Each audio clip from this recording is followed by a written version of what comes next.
इस पावन अवसर पर भगवान देव नारायण जी का बुलावा आया और जब भगवान देवनारायण जी का बुलावा आए और कोई मौका छोड़ता है क्या? मैं भी हाजिर हो गया। और आप याद रखिए, ये कोई प्रधानमंत्री यहां नहीं आया है।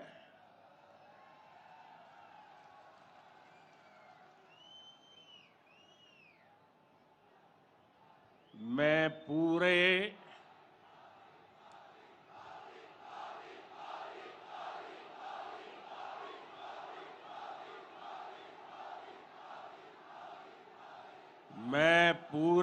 भक्ति भाव से आप ही की तरह एक यात्री के रूप में आशीर्वाद लेने आया हूं।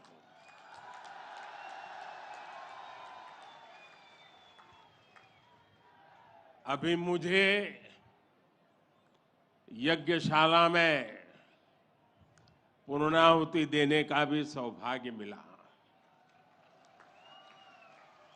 मेरे लिए ये भी सौभाग्य का विषय है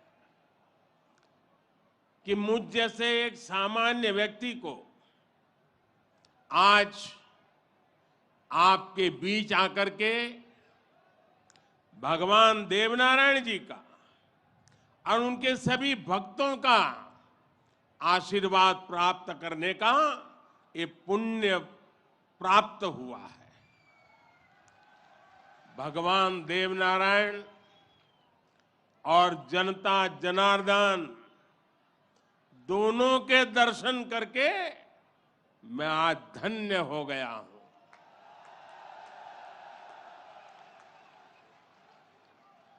देश भर से यहां पधारे सभी श्रद्धालुओं की भांति मैं भगवान देवनारायण से अनवरत राष्ट्र सेवा के लिए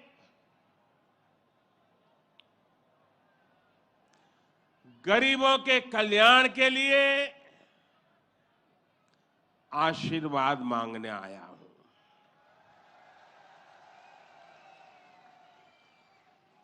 साथियों, ये भगवान देवनारायण का 1111वां अवतरण दिवस है।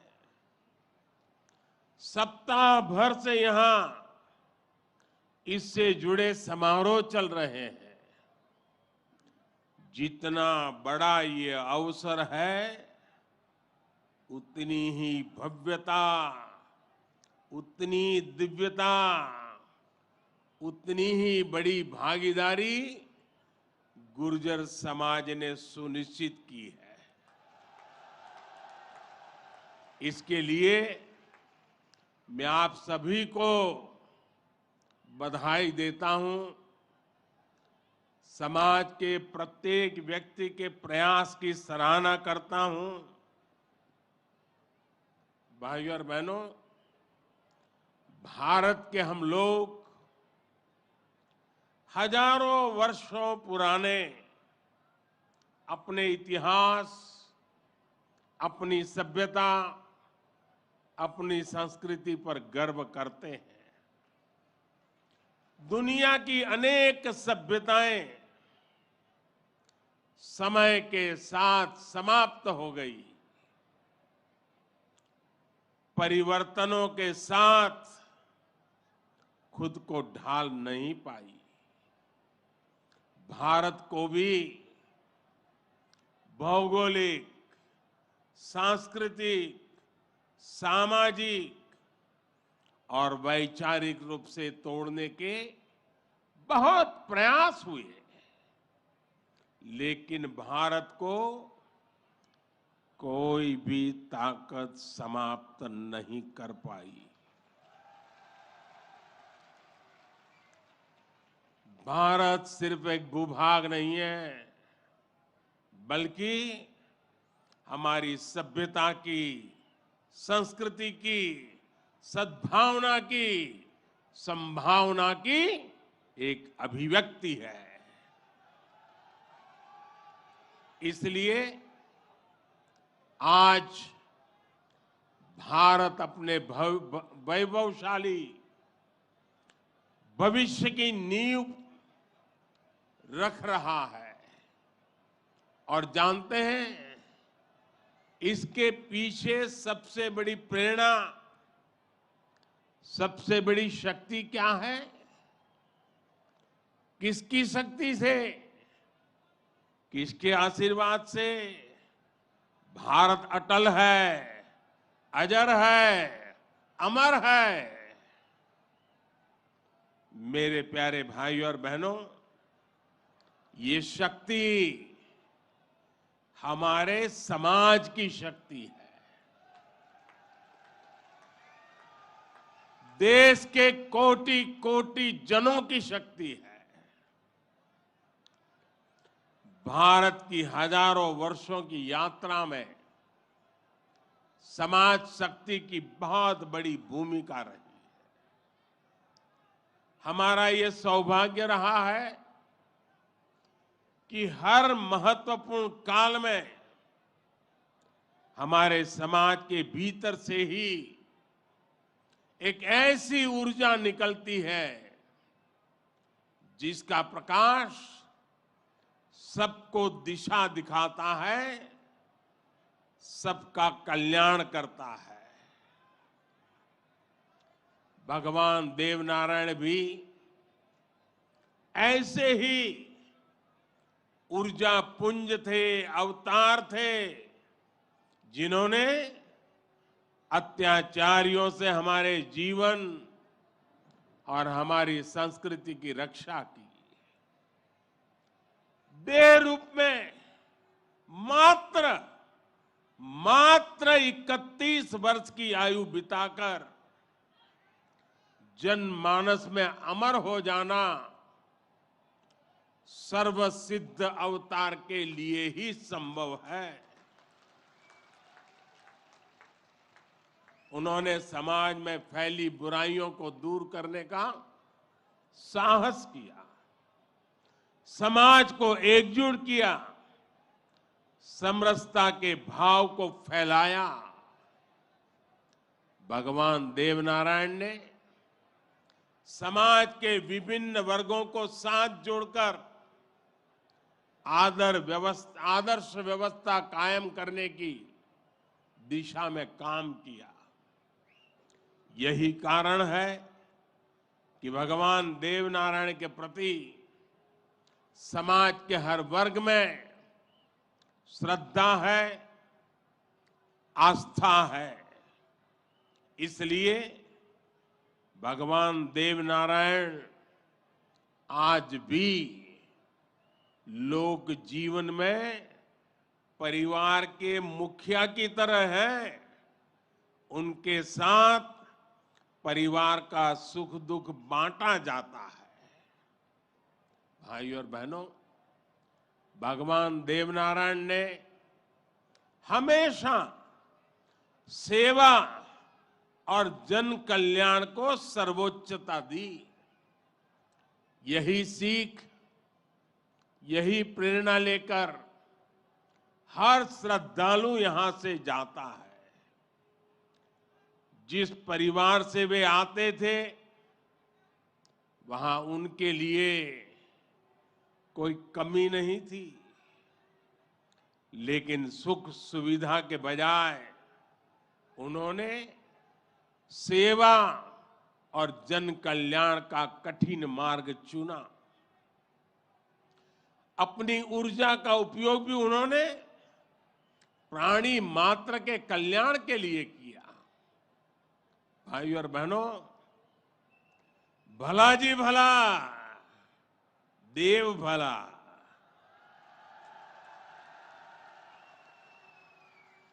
भला जी भला, देव भला।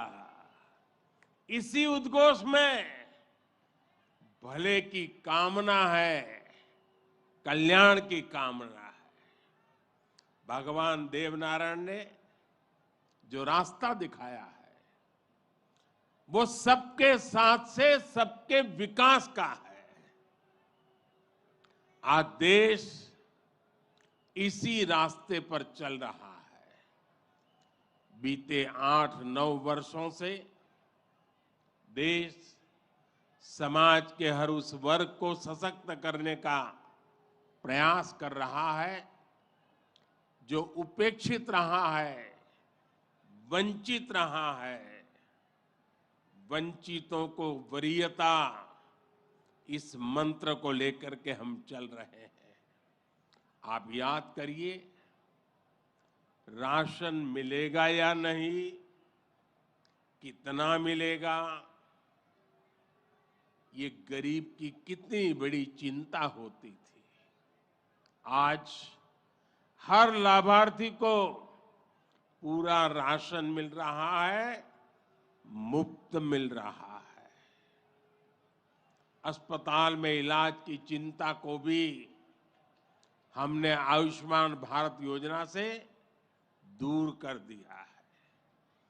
गरीब के मन में घर को लेकर टॉयलेट, बिजली, गैस कनेक्शन को लेकर चिंता हुआ करती थी, वो भी हम दूर कर रहे हैं। बैंक से लेन देन भी कभी बहुत ही कम लोगों के नसीब होती थी। आज देश में सभी के लिए बैंक के दरवाजे खुल गए हैं।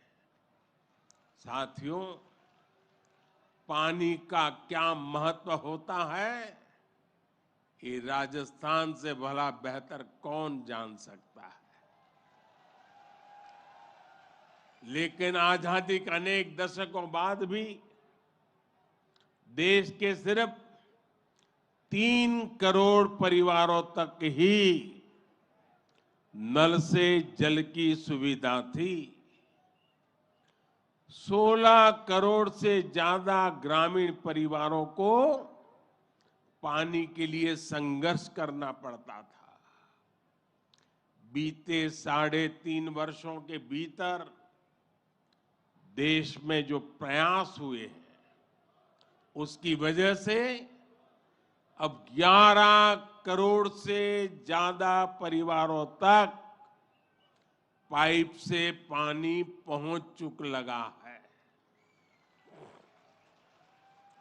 देश में किसानों के खेत तक पानी पहुंचाने के लिए भी बहुत व्यापक काम देश में हो रहा है।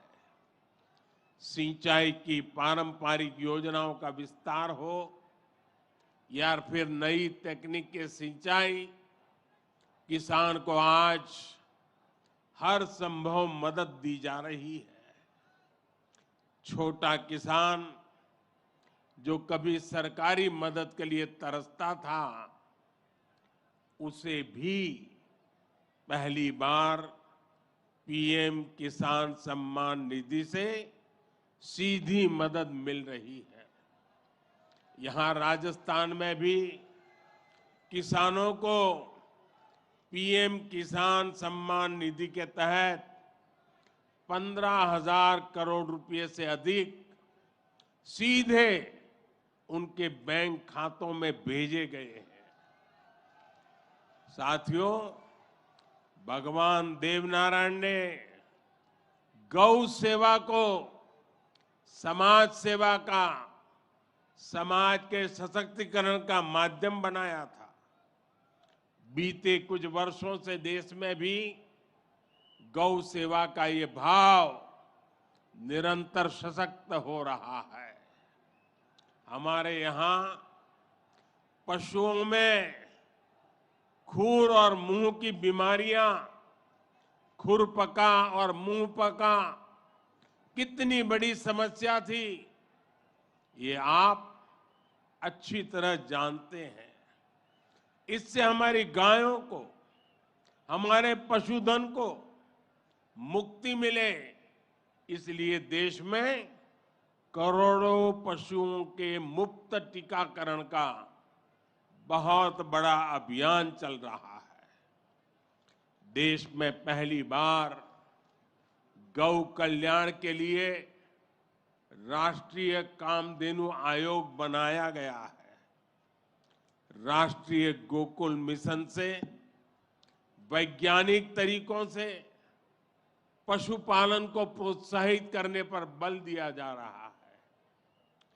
पशुधन हमारी परंपरा, हमारी आस्था का ही नहीं, बल्कि हमारे ग्रामीण अर्थतंत्र का भी मजबूत हिस्सा है। इसलिए पहली बार पशुपालकों के लिए भी किसान क्रेडिट कार्ड की सुविधा दी गई है। आज पूरे देश में गोवर्धन योजना भी चल रही है। ये गोबर सहित खेती से निकलने वाले कचरे को कंचन में बदलने का अभियान है। हमारे जो डेयरी प्लांट है वे गोबर से पैदा होने वाली बिजली से ही चले, इसके लिए भी प्रयास किए जा रहे हैं। साथियों, पिछले वर्ष स्वतंत्रता दिवस के अवसर पर मैंने लाल किले से पंच प्राणों पर चलने का आग्रह किया था।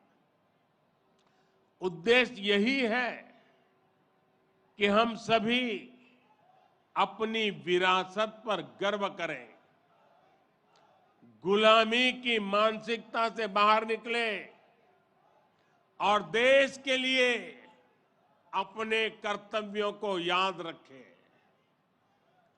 अपने मनुष्यों के दिखाए रास्तों पर चलना और हमारे बलिदानियों, हमारे शूरवीरों के शौर्य को याद रखना भी इसी संकल्प का हिस्सा है। राजस्थान तो धरोहरों की धरती है। यहां सृजन है, उत्साह और उत्सव भी है, परिश्रम और परोपकार भी है। शौर्य यहां घर घर के संस्कार है। रग राग राजस्थान के पर्याय है। उतना ही महत्व यहां के जन जन के संघर्ष और संयम का भी है। ये प्रेरणा स्थली भारत के अनेक गौरवशाली पलों की, व्यक्तित्वों की साक्षी रही है। तेजासी से बाबूजी तक, गोगा जी से रामदेव जी तक, बप्पा रावल से महाराणा प्रताप तक,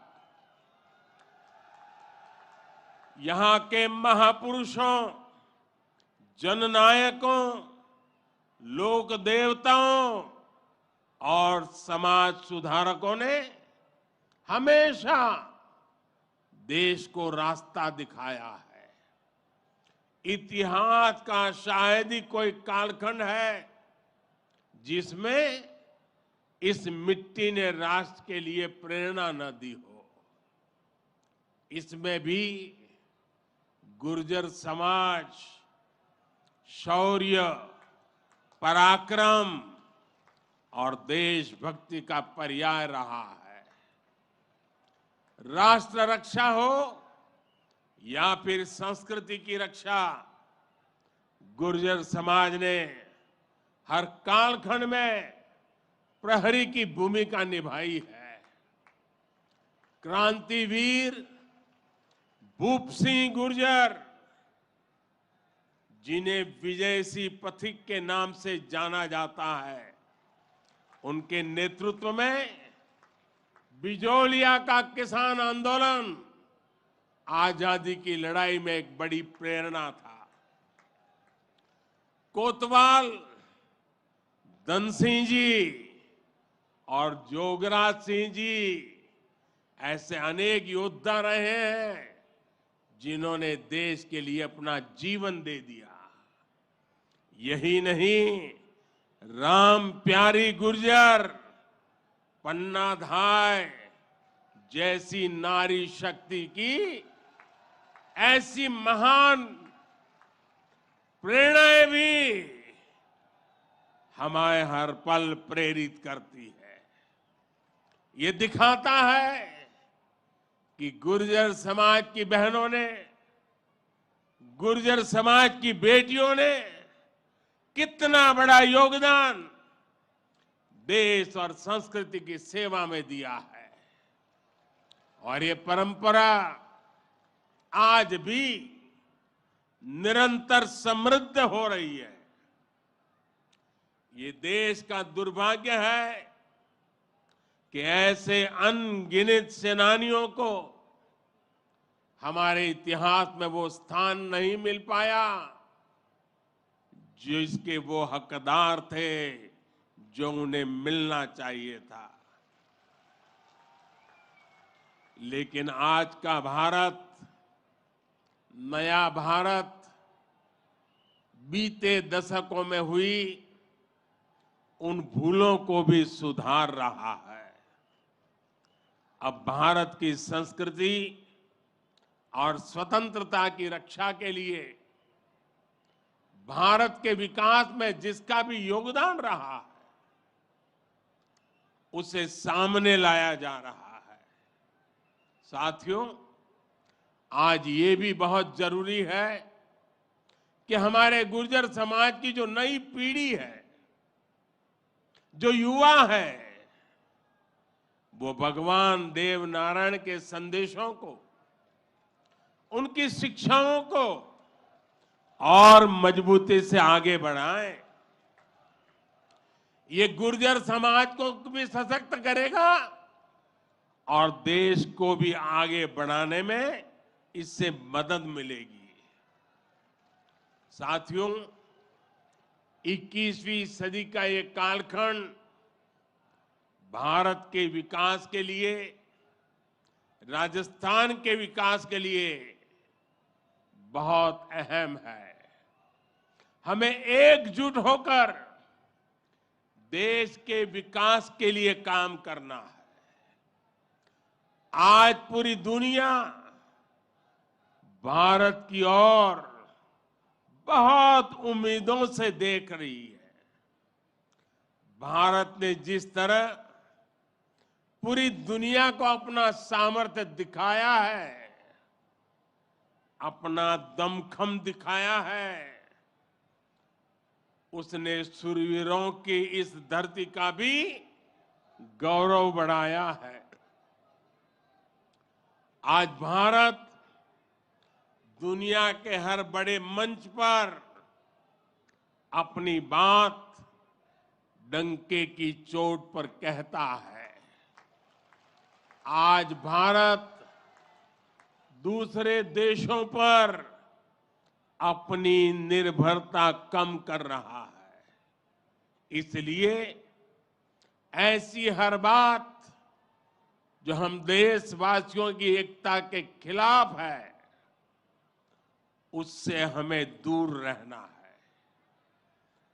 हमें अपने संकल्पों को सिद्ध कर दुनिया की उम्मीदों पर खरा उतरना है। मुझे पूरा विश्वास है कि भगवान देव नारायण जी के आशीर्वाद से हम सब जरूर सफल होंगे। हम कड़ा परिश्रम करेंगे, सब मिलकर के करेंगे। सबके प्रयास से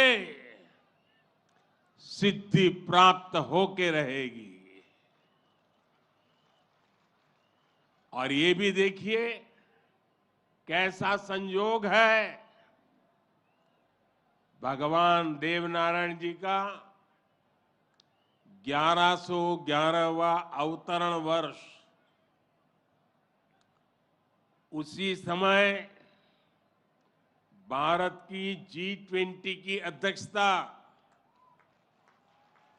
और उसमें भी भगवान देवनारायण का अवतरण कमल पर हुआ था।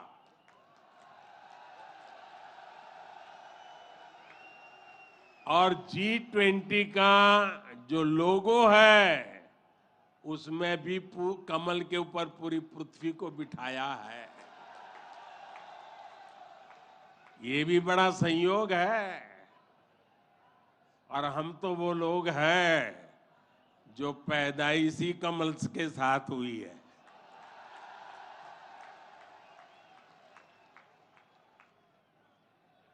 और इसलिए हमारा आपका नाता कुछ गहरा है।